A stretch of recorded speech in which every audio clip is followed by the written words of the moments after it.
సరిగ్గా లాంటి ఉండేవాడి. ఇది కొత్త సూట్. ఏం కాలేదు మిస్టర్ స్టార్క్, ఇది బానే ఉంది. Thank you. చూడు, ఇది మనం మాట్లాడుకునే సమయం కాదు. ఓకే కెప్టెన్, నేను మీ ఫ్యాన్ ని. Spider man. చాలా ఆపని చెప్తున్నా కదా. సరే, హే ఎవ్రీవన్. Good job. బానే కష్టపడ్డా. నువ్వు ఒక మూర్ఖుల్లా ప్రవర్తించావు. ఫ్లిట్ నిందులోకి లాగావు. సురక్షితంగా ఉన్న ప్రదేశం నుండి బ్రాండ్ బయటికి రప్పించావు. దాని అక్కడ సురక్షితంగా ఉంది. ముఖ్యంగా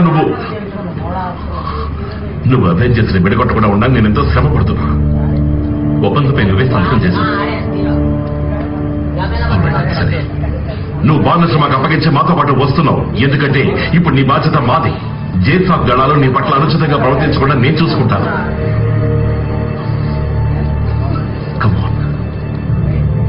నేను కనిపెట్టా.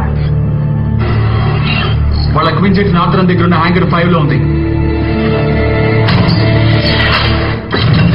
Already land. ఇంతగా అక్కడ ఏం జరుగుతోంది? ఇది ఏదనుకుంటాను captain America. Great. All right, walking deck మీద ఇద్దరు ఉన్నారు. అందులో ఒక మ్యాక్స్ మాస్టర్ సెకండ్ నేను చూసుకుంటాను. ఇద్దరు టెర్మినల్ లో ఉన్నారు. విల్సన్, బాన్స్ రాకొదిలేయండి. మిస్టర్ స్టార్క్, ఇప్పుడు నేనేం చేయాలి? ముందు చెప్పారు కదా, దీనికి దూరంగా ఉండి నీ వెబ్తో వాళ్ళని బంధించు.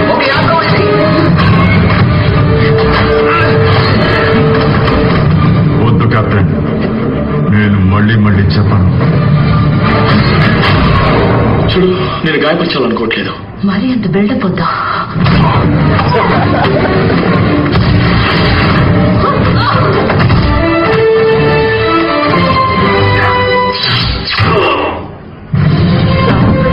అసలు ఇంతకీ అతనెవరు?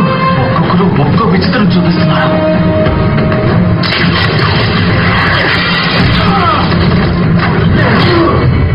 నేను లోహం చెయ్యా. ఇదంతా బాగుంది మిత్రమా, కానీ సత్తాన్ని ఈ చేతిలోకి తీసుకోకూడదు.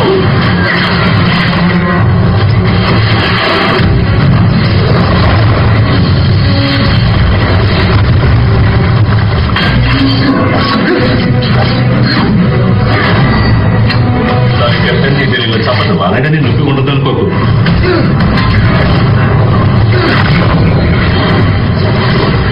నువ్వు విజన్ ఫీలింగ్స్ ని దెబ్బతీశావు. మీరు నన్ను ఓ గదిలో బంధించారు. ఫస్ట్ నువ్వు మరీ ఊహిస్తున్నావు. సెకండ్, నీ రక్షణ కోసం అలా చేశాను.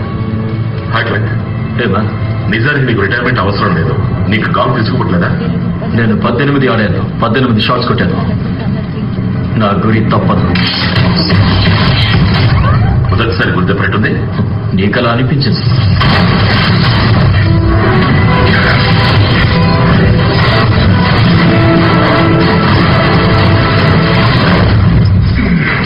ఎన్నో గాయాల దాడులు కనిపిస్తున్నాయి. నేను కూడా గుర్తించాను.